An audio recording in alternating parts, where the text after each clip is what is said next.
Entrevista.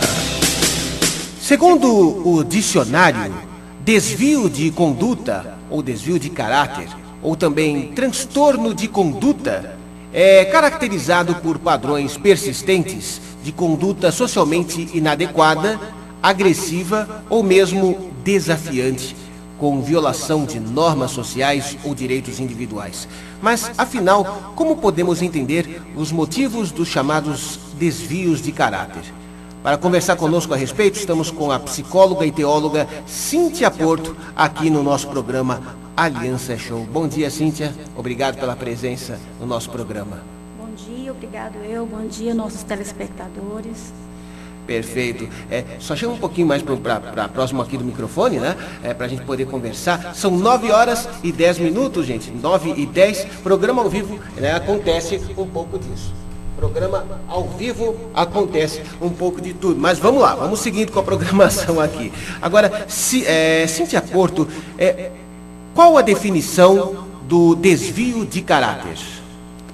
O caráter, ele é formado com o desenvolvimento desde o útero materno, né? Desde quando nós nascemos, nosso caráter ele já começa a ser formado pelos nossos genitores, e assim ele vai se desenvolvendo através dos hábitos, das condutas, das experiências que nós vamos tendo. Desde a infância, ele vai sendo desenvolvido. E nós temos, de imediato, como referência, os nossos pais, que são os nossos primeiros cuidadores, dos nossos espelhos. E daí nós vamos, ao longo, imitando, repetindo, aprendendo e criando situações que são criadas perto de nós. Falamos o que ouvimos e nós vamos formando o nosso caráter através dos exemplos que nós vamos tendo, daquilo que é passado para nós, né? Perfeito. Pode continuar. E através dessa experiência que nós vamos tendo, nós vamos criando os nossos hábitos, através dos nossos pensamentos, do nosso agir, do nosso pensar. E ao longo da vida nós vamos passando isso para quem nós nos estamos relacionando, os nossos amigos, a nossa primeira experiência escolar, logo vem a adolescência, a vida adulta, e nós trazemos isso conosco. O que nós aprendemos e tudo que é passado desde a infância, nós estamos desenvolvendo o nosso caráter. E somos influenciados pelo meio também. O meio, o qual nós passamos a conviver, que não é mais só os nossos pais, acaba trazendo situações novas, experiências diferentes que nós não conhecíamos. Então nós vamos fazendo trocas. Nós vamos fazendo trocas com os nossos amigos, com os nossos parentes até, porque cada família tem o seu contexto, tem a sua conduta, cada família tem a sua maneira de criar, de conduzir. Então nós vamos nos relacionando, fazendo trocas, trocando experiências, e através dessas trocas nós somos influenciados positivamente e negativamente também. Não existe só um lado ou só o outro, né? Nós temos os dois lados. Então, vai depender muito da nossa primeira experiência lá atrás com os nossos pais, do suporte que os nossos pais nos deram, né? Da atenção, do cuidado, na formação deste caráter. Certo. Agora, com relação justamente à formação desse caráter, podemos dizer então que aquele ditado educação vem de casa, ele pode ser considerado real? Sim. Nós temos uma referência única, nós somos únicos. Apesar de nós termos essas referências, nós somos únicos, mas nós temos uma base. E essa base é a família. É o exemplo que nós temos, é o que nós ouvimos, é o olhar, é o afeto, é o toque que nós temos. É aquilo que nós aprendemos desde a infância que vai nos dar uma direção. Porque se aquilo que nós aprendemos não for de acordo com aquilo que o nosso interior aceita ou não, Aí nós vamos mudar isso. Aí seria uma questão de escolha nossa, né? Agora, se aquilo que nós aprendemos, nós aceitamos e levamos isso à frente, então isso vai trazer um outro resultado. Estamos conversando com a psicóloga e teóloga Cíntia Porto, aqui no programa Aliança é Show, falando a respeito da estrutura do caráter, a respeito do desvio de caráter. E é claro, você que nos acompanha é o nosso convidado para participar conosco ao vivo aqui na programação 1090, através do nosso WhatsApp 996295548 e também através do nosso telefone fixo 3254-1090. São 9h15. Agora, a gente sabe que o nosso coração é inclinado, né? A palavra de Deus, ela diz, né, que enganoso é o coração do homem. Então já existe aquela predisposição, enfim, para errar, por assim dizer. Como entender isso? Nesse caso, às vezes nós temos que nos colocar no lugar do outro. Porque, através da influência, fazemos escolhas erradas. Através também da nossa natureza interior. Nós temos uma natureza interior, né? A Bíblia diz, lá em Gênesis 8:21, que o Senhor aspirou o suave cheiro e disse: não tornarei a amaldiçoar a terra por causa do homem, porque é mau o desígnio íntimo dele e a sua maldade. Então, nós temos essa natureza interior e que ela precisa ser trabalhada. E às vezes, de acordo com os traumas, com as situações que nós vivenciamos, com as perdas, com as dores, com o contexto familiar que nós somos direcionados, experienciados, nós acabamos desenvolvendo essa natureza.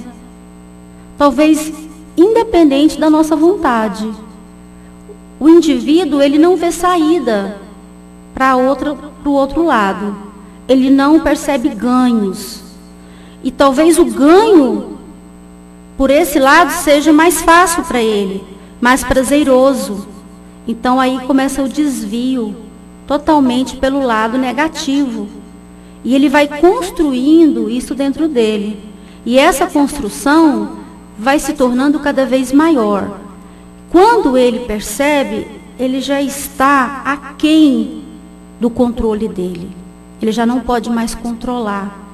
E se ele retroceder, se ele voltar, para ele como um homem, principalmente se for o homem mesmo, né, é vergonhoso.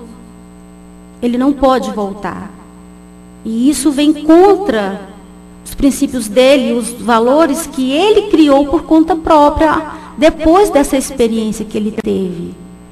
Mas dentro dele, no interior dele, se ele teve um suporte, um valor íntegro, se ele teve um respaldo, ele vai entrar em conflito.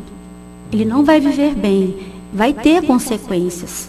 Ele vai estar vivendo, como nós podemos dizer, de aparência. E ele, ao olhar para ele mesmo, ele sabe que o que ele está fazendo, a forma como ele está conduzindo a sua vida social, a sua vida profissional, a sua vida familiar, não é aquilo que ele realmente, de fato, foi criado e acredita. Mas ele já está dentro do transtorno, já está dentro do conflito. Agora, é possível sair corrigir esse desvio de caráter? É possível que isso possa acontecer dependendo da força de vontade da pessoa? Com certeza. Só depende dela, totalmente dela. Porque ela precisa aceitar que isso não vai dar mais ganhos positivos para ela, que ela só está perdendo. Que ela está perdendo dela mesma. Chega a um ponto que ela entra numa crise existencial. E essa crise faz com que ela acaba perdendo até a própria família. Porque quem está perto, filhos, esposa ou marido, né, que nós estamos falando de uma forma geral, não vai entender dessa forma, não vai compreender dessa forma. Porque só quem passa pelo conflito, quem está vivenciando interiormente isso, é que sabe dizer, sentir o que é um conflito de desvio de conduta, né, de ansiedade, porque acaba sendo uma ansiedade muito grande. Então, ele precisa primeiro aceitar, olha, eu não sou eu não estou fazendo o que eu gosto, eu não estou fazendo o que eu desejaria fazer, eu não fui criado para isso, eu fiz as minhas escolhas erradas, agora eu preciso pagar o preço por isso. Só que, às vezes, pagar esse preço pode ser de uma forma muito, muito negativa, que pode levar a pessoa ao suicídio, a sair de casa, abandonar filhos, família, trabalho. Então, ele tem que aceitar e entender que ele tem, sim, uma família que, principalmente, ele tem Deus. E que Deus sabe de todas as coisas. Deus sabe como ele entrou nessa situação e como ele pode sair. Então, ele precisa aceitar a situação, buscar a Deus e depois buscar uma ajuda profissional. Porque sozinho nós não conseguimos seguir adiante. Deus, quando criou o mundo, lá em Gênesis de 1 a 3, ele criou o mundo, criou tudo no mundo e depois ele criou o que para ele? Uma mulher. Porque ele disse que não era bom que o homem andasse só. Então, o homem sozinho, ele não consegue produzir positivamente. Ele não consegue crescer, desenvolver positivamente. Ter bom êxito. Ter o valor que ele merece ter e ter o valor que Deus quer que ele tenha. Porque Deus nos ama. E Deus quer a gente bem. Com certeza. E é claro que a senhora diz o homem no sentido genérico da palavra, porque também a mulher sozinha, também ela acredito que não chega a lugar nenhum, não? Não, a mulher também não. No sentido genérico, a mulher com mais facilidade ainda, né? Segundo as pesquisas, a mulher ela tem mais depressão do que o homem. Ela tem mais problemas com desvios, né? Com condutas, com hábitos do que o homem. Por quê? Porque ela é mais frágil. A mulher ela é mais frágil, ela precisa de uma segurança maior, né? E quando ela se vê insegura, quando ela se vê culpada, né? Seja por qualquer motivo na vida dela, isso vai trazer nela a escolha de algumas condutas. E ela pode mudar o caráter dela. E isso vai piorar ainda mais a vida dessa mulher. Só que a mulher, ela busca ajuda também mais que o homem. Ela entra mais fácil, mas ela também pode sair mais fácil. Porque o homem, em se tratando do nosso país, Brasil, nós temos um país machista, né? Então a mulher não, a mulher ela busca ajuda até não só para ela mesma, ela vai atrás de ajuda para a família. Né, se nós formos observar as nossas igrejas, tem mais um público feminino. Sim. Mas por quê? Porque a palavra diz que a mulher sábia edifica o seu lar. Então essa mulher, ela vai atrás da ajuda, porque se ela não for, a família vai sucumbir, o esposo, né, ele não vai conseguir. Então a mulher, ela realmente, ela tem essa facilidade e percepção e intuição. Nós, mulheres, nós somos mais intuitivas, mais perceptivas, né, com mais facilidade do que os homens. Nós somos mais detalhistas, porque o homem ele é mais prático, objetivo. Enquanto o homem está correndo atrás de tudo isso, nós estamos preocupadas em melhorar isso e aquilo. E isso é positivo para nós. Ajuda muito. Com certeza.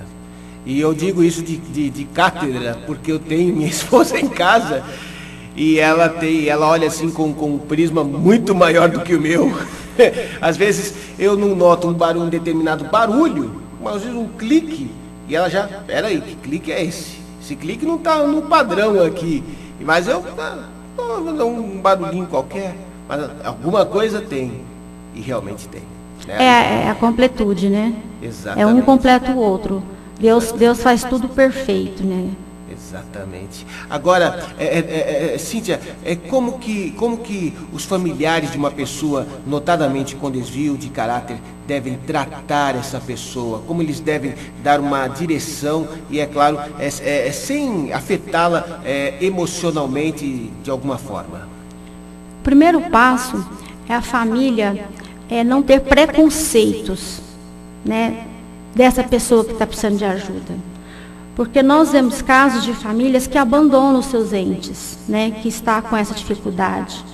Algumas pessoas acreditam que não tem nada, que é preguiça, né, que é porque não presta mesmo, não vale nada. Então, assim, a gente cria, nós temos essa falha. Nós criamos preconceitos dessas pessoas e largamos de lado. E nesse caso, nós temos que fazer o quê? Conversar com essa pessoa, observar a partir de quando essa pessoa começou a ficar assim. Aconteceu alguma coisa nessa época, né, para acontecer esse desvio, esse comportamento diferenciado? O que aconteceu? E observar essa pessoa, as suas atitudes, e chegar nessa pessoa e talvez dar uma oportunidade para ela falar dela. Porque às vezes nós não damos oportunidade para quem está ao nosso lado falar conosco, e nem para falar dela e nem para falar de nós mesmos. Nós nos isolamos no nosso interior, nós às vezes queremos chamar atenção, às vezes isolamos, essa pessoa se isola porque ela quer saber se realmente essa pessoa é amada, é querida.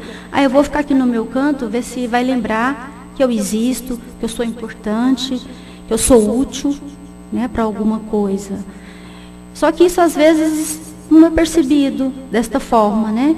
É percebido de uma maneira preconceituosa, deixada de lado, e a tendência é cada vez mais piorar.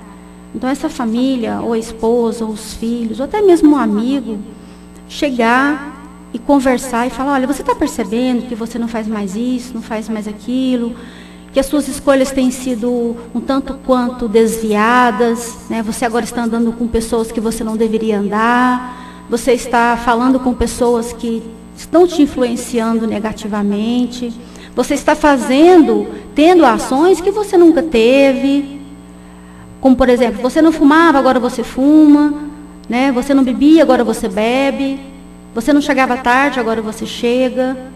Você não ficava tanto tempo dormindo na cama, agora você fica. Enfim, qualquer tipo de comportamento que não era de costume, não era hábito.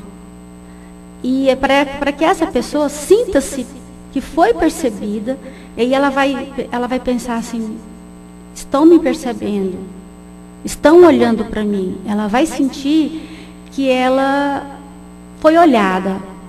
E quando a gente sente que a gente é olhado, a gente sente bem. A autoestima, ela dá uma virada, ela nos cobra. E aí é onde nós buscamos uma melhora.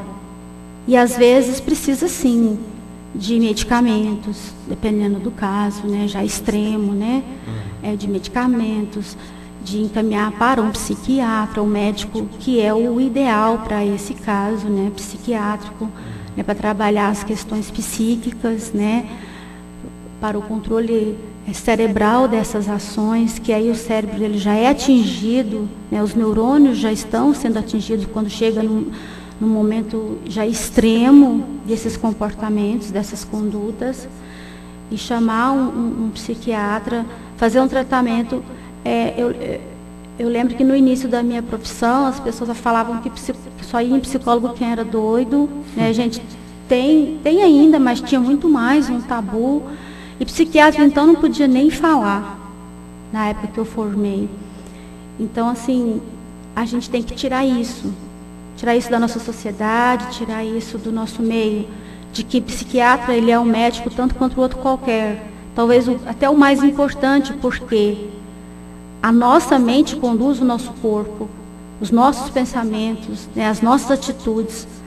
Os nossos pensamentos são responsáveis pelas nossas atitudes, pelas nossas ações. E nós podemos sim controlar os nossos pensamentos. Mas chega a um certo ponto que, se não for através de uma medicação, nós não conseguimos isso sozinhos.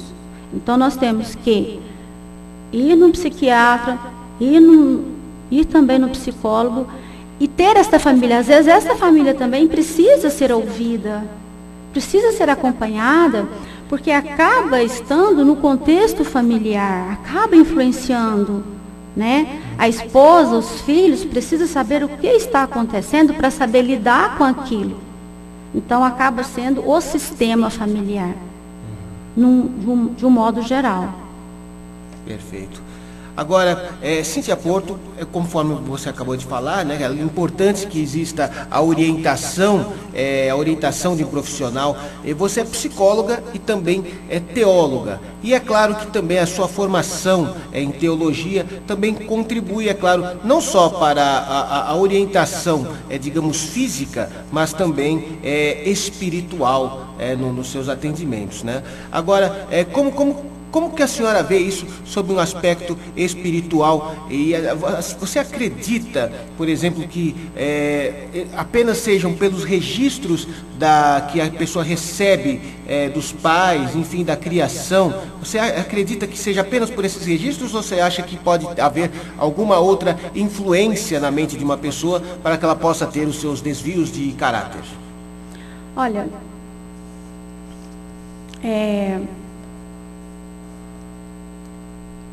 Fabiano, né? Sim, pois não. Fabiano, essa é uma pergunta polêmica que poucos acreditam, né? Nós estamos numa rádio onde nós temos, graças a Deus, milhares de pessoas nos ouvindo. Amém? Amém. E assim, para a gente dar essa resposta, a gente tem que estar estando em contato com isso. Porque, às vezes, no falar, as pessoas não acreditam que existe o lado espiritual influenciando, tá?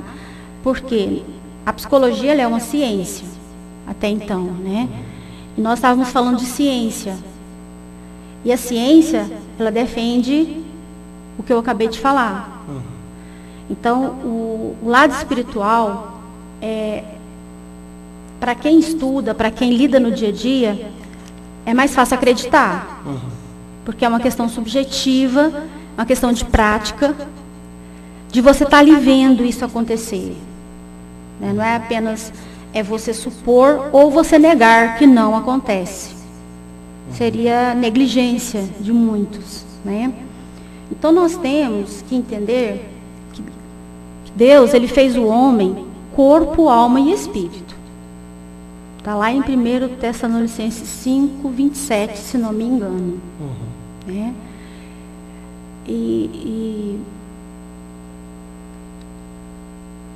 a nossa alma está ligada aos nossos sentimentos, às nossas emoções, aos nossos pensamentos.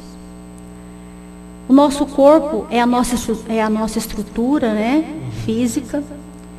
E o nosso espírito, ele é o que fortalece tudo isso. Porque a palavra também diz que quando o nosso espírito está abatida a minha alma. Não é verdade? Sim. Então o espírito ele tem uma força sobrenatural para quem acredita. Porque nós temos as pessoas que não acreditam. Sim. Né? É uma questão de crença. Crença e de vivência também. Já aconteceu comigo. Então eu acredito. Eu acredito que o espiritual ele tem uma força sobrenatural. Sim. E que ele vem, e quando nós estamos fragilizados emocionalmente, quando essa alma está abatida, quando essa alma está descrente, quando toda essa situação que nós falamos está abalada, seja por qual motivo, o nosso espírito ele vai reagir. Ele precisa reagir. Porque se esse espírito não reagir, nós morremos. Nós ficamos sem força. Nós não vamos comer nada, nós não vamos trabalhar. Então, nós temos a influência espiritual sobre nós. Porque não é assim, tem até um ritual que as pessoas usam de deixar até quem não acredita, talvez até pelo próprio ritual. de deixar a Bíblia no Salmo 91, né? Sim, sim. Então é porque, querendo ou não, essa pessoa acredita que aquela palavra tem um poder de expulsar o mal. Porque o Salmo 91 é expulsando o mal, né? Sim, sim, é um salmo de proteção. De proteção. Né? Aquele que habita no esconderijo Isso. do Altíssimo, enfim, né? Então, se nós deixamos essa Bíblia nesse salmo, é porque nós acreditamos que existe um Espírito e que nós precisamos de proteção disso. Então, eu acredito que o homem, ele é corpo, alma e espírito, e o espírito, ele tem influência sobre nós. E quando nós temos esses comportamentos, aí onde entra a questão maior, quando nós temos esse comportamento de desvio de conduta, desvio de caráter, quando nós entramos mesmo vamos colocar entre aspas, porque nós estamos falando com um público grande, né? No pecado, quando nós pecamos, quando nós saímos das normas, saímos do contexto que está dentro da palavra para quem acredita, né? O cristão mesmo, é uma brecha. Para o cristão, é uma brecha. O desvio de caráter. O cristão vivia de uma forma certinha. Aconteceu alguma coisa ali, ele desviou, ele vai ter as consequências. Sim. Por quê? Porque a palavra diz, conheceis a palavra e a palavra vos libertará. Sim. Né? Então, se a gente conhece a palavra vai nos libertar. E aquele que conhece a palavra não volta vazia. Claro. E você sabe que tem consequências. Então, aonde você mesmo, no seu consciente, porque é uma coisa consciente, já não é mais inconsciente, o seu consciente vai te cobrar. Sim. Nossa, eu fiz uma coisa que Deus não aprova, porque está lá na palavra, escrito assim, assim, assim. Então, você já vai ficando preocupado com aquilo já vai te remoendo, você já vai ficando o quê? Adoecido, psicologicamente, incomodado. Você vai ficando com temor de Deus, né? O temor no sentido do medo. Do medo. E aí esse medo faz com que você sabe que você deu brecha. E aí o espírito, que nós chamamos de espírito do mal, você deu a brecha. Ele vai vir. Por quê? Porque você já está pensando nele, você sabe que ele existe, você sabe que isso pode acontecer, você está frágil já mentalmente, está fragilizado, então você será influenciado de alguma forma, né? E esse espírito vem e você sabe que ele vem, mas isso que nós estamos falando, eu quero deixar bem claro que é para quem acredita que existe o lado espiritual que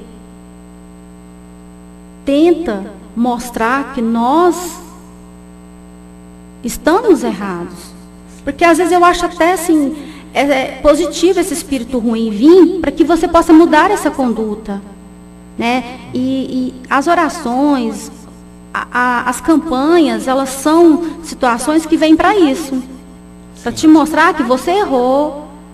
Aí onde Jesus vem e fala, né? Te perdoo quantas vezes necessário for, te recebo, não importa o que você fez, eu estou contigo. Então, mesmo que esse espírito venha e tente tomar conta, Jesus, ele é libertador. Claro. Então, nós temos também que ter essa consciência também, ter essa força e lutar contra esse espírito maligno. Porque ele se torna maligno sim, porque o diabo ele veio o quê? Lá em João 10:10. Ele veio para roubar, matar e destruir. E ele quer roubar você da presença de Deus. Ele quer destruir você como homem, no sentido genérico, né? E ele quer acabar com a sua família. Qual foi o primeiro milagre que Jesus fez? Foi no casamento, né? Ele transformou água em vinho. Então o maligno ele quer acabar com a família, com as famílias. E hoje o que nós temos hoje? Famílias que estão sendo destruídas por más condutas, por desvios de condutas, por transformações de vida, por anseios, né, por necessidades que antes não tinham e passam a ter, pelos preconceitos que nós estávamos falando agora há pouco. E isso vai virando uma bola de neve. E nós como cristãos, e vocês aqui como homens de Deus, mulheres de Deus da rádio, né, estão de parabéns por estar levando esse trabalho, por estar levando essas palavras para tentar ainda de alguma forma, ajudar essas pessoas, levando essa informação, e que essas pessoas possam continuar buscando essas informações, claro. Nunca desistirem. Claro. E o mais importante também, estar sempre na presença de Deus, em comunhão com Deus, e principalmente vigiando também, né? Vigiando essas setas, vigiando esses dardos do maligno, a fim de que isso não venha a penetrar na vida da pessoa e acabar destruindo ela de uma forma geral, de uma forma completa. É mais do que importante que cada um de nós venha a ter a nossa comunhão plena com Deus. Que acredito Amém. Que isso também, com certeza, faz com que a gente esteja mais fortes para resistirmos às tentações. Estamos conversando com a psicóloga e teóloga Cíntia Porto, aqui no programa Aliança é Show. E a gente está conversando aqui a respeito do âmbito familiar, mas também existe o tal do jeitinho brasileiro. Quando a pessoa se vê em um determinado apuro, o que ela faz? Ela tenta fazer a tal da malandragem. Agora, eu pergunto também, o que pode ser considerado um erro normal de todo ser humano, porque todos nós somos falhos, todos nós erramos na nossa vida, e um desvio de caráter? Na verdade, esse jeitinho brasileiro, ele sempre aconteceu, né? Ele sempre aconteceu e vem acontecendo. E às vezes esse jeitinho brasileiro até é necessário. Sim. Porque eu estava pensando sobre isso, a lei, ela está aí, as normas estão aí, mas ela não favorece a todos como deveria favorecer. Não é verdade? Sim, infelizmente. Infelizmente. E às vezes nós precisamos dar esse jeitinho, por exemplo, lá na Constituição de 1888, nós temos o direito a tudo, né? Casa... Teoricamente, sim. Casa, educação, saúde, né? Segurança. Sim. E não são todos que têm isso. Claro que não. Né? A minoria, podemos dizer a minoria que tem isso. Né? Tem por quê? Porque talvez usou até da corrupção. Aí usou do jeitinho brasileiro para o lado negativo. Né? Para chegar até no petrolão até. Se for puxar o fio da meada, de 1500 para cá, a gente vai encontrar tanta coisa. Tanta coisa, né? Então, muitos usam esse jeitinho brasileiro, até eu acredito que os políticos falam entre eles, vamos dar um jeitinho brasileiro, né? Mas de uma forma o quê? Negligenciada, egoísta, né? Totalmente voltada para o interesse próprio deles mesmo, do partido, né?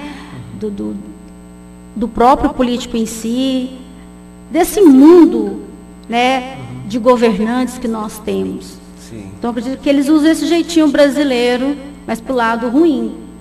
Ruim para quem não tem uma resposta boa. Ruim para quem não tem um reflexo positivo disso. Né? Mas eu acredito que nós temos, fora esses políticos, esses governantes, que infelizmente nós estamos falando de corrupção hoje, e vejo isso como um sucesso, porque antes nós tínhamos medo de falar que os políticos eram corruptos. Sim. Hoje não, hoje nós falamos sem medo, hoje nós falamos, não, o político é corrupto.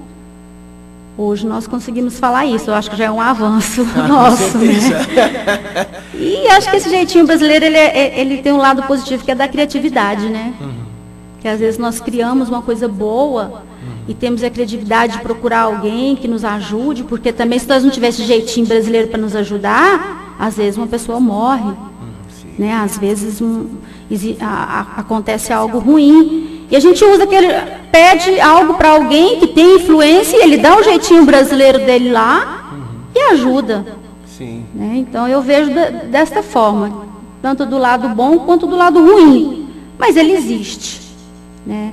Ele existe, ele é um linguajar, né, que se tornou popular, né, que se tornou um linguajar comum nas nossas bocas, mas foi necessário. Porque se não fosse esse jeitinho brasileiro, muitas coisas às vezes não teriam sido realizadas. Com certeza. Estamos recebendo aqui pergunta de ouvinte, né? Estamos aqui com a Maria da Cruz. Ela está fazendo aqui uma pergunta para a doutora Cíntia. Qual a diferença entre transtorno bipolar com mudança de caráter? Qual a diferença entre o transtorno bipolar, a dupla personalidade, com o desvio de caráter? Certo. Bom, obrigada pela pergunta, né? Às vezes se parecem muito.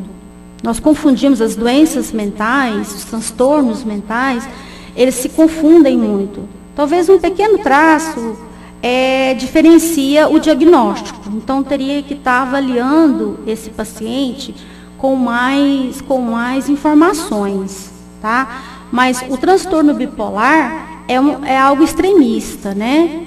Às vezes a pessoa, ela fica muito eufórica, ela amanhece euforicamente, querendo fazer tudo, né, de bom, ou depois, no outro dia, ela está totalmente desanimada, apática, né, não quer fazer nada, e isso é com muita constância, né, ela se prolonga por meses, né, então é preciso tempo também para fazer um bom diagnóstico, ter certeza, né, porque o desvio de caráter é diferente do transtorno bipolar, né? É uma conduta, é um hábito, são ações, né?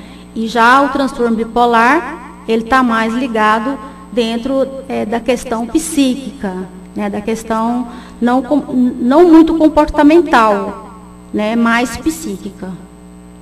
Perfeito. Estamos conversando com a psicóloga e teóloga Cíntia Porto aqui no nosso programa Aliança Show. Onde quer que você esteja, obrigado pela sua audiência. Você pode continuar mandando seu WhatsApp aqui no 996295548 ou ligando para a gente através do nosso telefone fixo, o 3254-1090. Lembrando que aos domingos nós temos a reprise das principais entrevistas do nosso programa Aliança Show. E é claro, você que está nos acompanhando, principalmente no domingo, logicamente você está notando que essa entrevista é gravada, mas a gente vai continuar a conversar aqui com a doutora Cíntia a respeito do desvio de caráter. Agora, eu pergunto a respeito de política, né? Que a gente vê, por exemplo, tantos casos, e o que eu mais vejo, por exemplo, são casos de pessoas que dizem ter uma filosofia cristã, mas infelizmente por um motivo ou outro acabam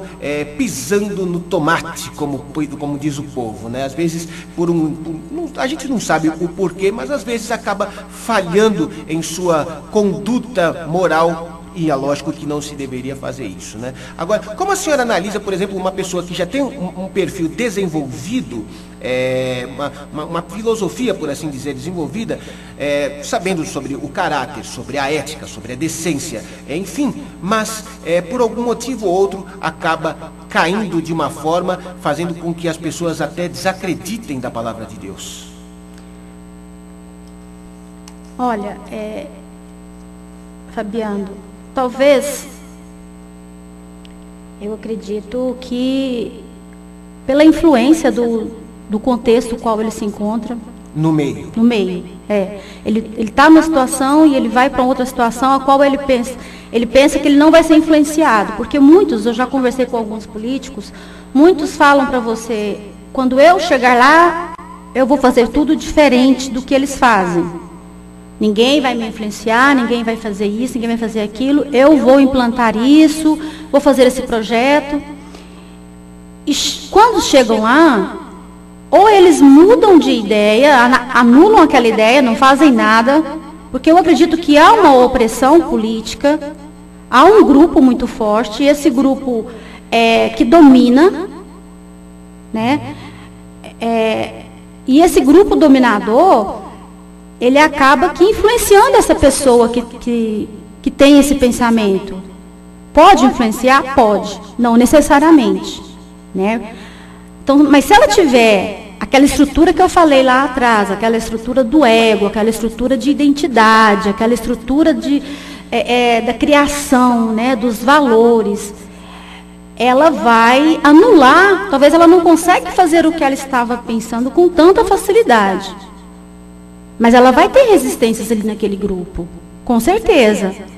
Porque se o grupo dominador é um grupo corrupto, é um grupo que quer ganhar para si mas que o povo, que o motivo que o levou a estar lá não é o mesmo motivo que o permanece lá, essa pessoa, esse cristão político, ele vai ter dificuldades de interagir, de integrar, ele vai ter resistências. Se ele veio com essa formação de caráter, qual você está dizendo, né? Se ele veio com essa formação correta, foi criado até às vezes dentro da palavra de Deus, né? Foi desenvolvido dentro de uma criação totalmente cristã, né? Do certo, do errado, né? Toda orientação, ele vai ter resistência, e muita. Em outros casos pode acontecer dessa pessoa mudar, né? Porque existe uma coisa que eu penso que influencia muito a mente na questão da política, que é o poder. A força do poder, ela invade o homem de tal forma que surge fantasias, né? Surge algo que para ele quer chegar lá no ápice. Ele quer o poder do poder. Ele quer provar, às vezes, talvez nós temos cristão que teve um caráter bem desenvolvido, mas e se lá no interior dele tem uma pequena sequela, teve um pequeno desconforto, isso pode aparecer nesse momento da vida dele, que é o que nós chamamos dos traumas, né? do resolver o trauma. Pode ser que ele resolva esse trauma de uma maneira de mostrar que ele tem capacidade, de mostrar que ele tem o poder, que ele pode mudar uma situação.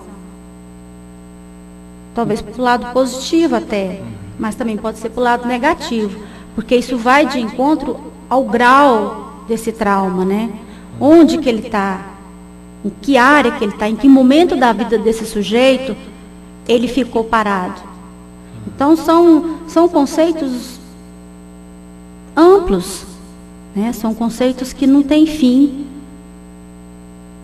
mas que nós podemos, para terminar de responder a sua pergunta, nós podemos afirmar que, graças a Deus, nós temos bons cristãos tentando chegar num resultado positivo, tentando mudar a questão desse poder e, de alguma forma, diminuindo ou trabalhando, mostrando, deixando bem claro que existe uma corrupção. Isso já é bem válido, porque isso há muitos anos atrás não existia. Claro. É importante até se ressaltar que, graças a Deus, isso não é uma regra, são algumas poucas exceções, mas é claro que existe toda aquela questão comportamental e, graças a Deus, isso não é regra. Existe muita gente que tem realmente um caráter definido, uma fé definida e está aí, né? Enfim, fazendo um bom trabalho na política. Isso que importa, né? E que isso fique muito bem claro, que existem muitas pessoas que têm um trabalho brilhante e, é claro, também tem um caráter definido, uma fé definida e, é claro, são pessoas que têm um excelente procedimento nas suas atuações. Bom, para fechar nossa entrevista, Cíntia Porto, agora eu abro espaço para você falar com o nosso ouvinte que tem esse problema, ou pelo menos acredita, né, sofrer do chamado desvio de caráter, e também com a pessoa que está nos acompanhando nesse instante e que talvez tenha alguém ao seu lado, a pessoa que mais ama, infelizmente, manifestando esses sintomas do chamado desvio de caráter. Bom, que essa família, que essa pessoa que esteja nos ouvindo agora, seja ela cristã ou não, se ela for cristã, que ela continue crendo que o Senhor faz, que o Senhor muda, que ela continue buscando isso, mas também que ela busque ajuda profissional, né, que além da ajuda cristã, ela busque ajuda profissional, que ela acredite que existe um profissional capaz, que Deus capacita, porque Deus deixou o homem, né, e Deus deu autoridade para esse homem, Deus, ele criou o homem e deu para ele essas condições de cuidar do outro. E que essa pessoa possa buscar ajuda profissional também. E que ela também entenda que realmente existe esse transtorno. É comprovado cientificamente, é comprovado nas vivências do dia a dia, e que existe o desvio de caráter, né, como muitos outros transtornos. Primeiro nós temos que acreditar em algo que acontece para a gente trabalhar isso em nós e trabalhar no outro. Porque às vezes nós até temos em nós mesmos, mas não aceitamos. Olhamos para o outro e esquecemos de nós. Então eu quero dizer para vocês, ouvintes, que vocês possam ter força, que vocês possam acreditar que existe sim tratamentos, né, através de medicação, através de autoajuda e também uma ajuda também espiritual através da igreja, em especial, né, a Igreja Fonte da Vida está ali, fazer um comercial aqui, para poder te ajudar, para poder, ou a sua própria igreja, onde você esteja, que você possa conversar com o seu pastor, né, falar com ele e buscar orientação, porque nós temos que nos ajudar uns aos outros. Né, isolar ou acreditar que não existe, ou ignorar a situação, não é a saída. E que desde a infância, que desde criança, você que é pai recente, pense nisso, pense na formação do caráter do seu filho, pense na formação nos valores, né, na ética, na moral, pense naquilo que seu filho está assistindo, está ouvindo, as amizades que ele tem na escola, na faculdade, né, ou até na vida adulta mesmo. Né, os nossos filhos, eles só crescem, mas eles não deixam de ser os nossos filhos. Nós não podemos deixar de cuidar, porque também depois vem os netos, nós temos que ajudar, cooperar, e esse é o papel, né, que nós temos. Eu quero agradecer aqui ao convite, né, da Rádio Aliança, que vocês tenham muito sucesso, que vocês possam prosperar cada vez mais. Quero mandar um abraço aqui para a minha família, para a Agnes, para os meus filhos Wellington, William, né, para o meu genro Dr. Júlio, e para todos que estão me ouvindo, que Deus abençoe a todos. Amém. Bom, complementando o comercial, temos o nosso disco oração, que é o 4007-2910, caso você deseje, é claro, se abrir com um homem de Deus pronto, capacitado também, que irá orar por sua vida. 4007-2910, conversamos aqui com a psicóloga e teóloga Cíntia Porto. Muito obrigado pela sua presença e até, claro, uma próxima oportunidade.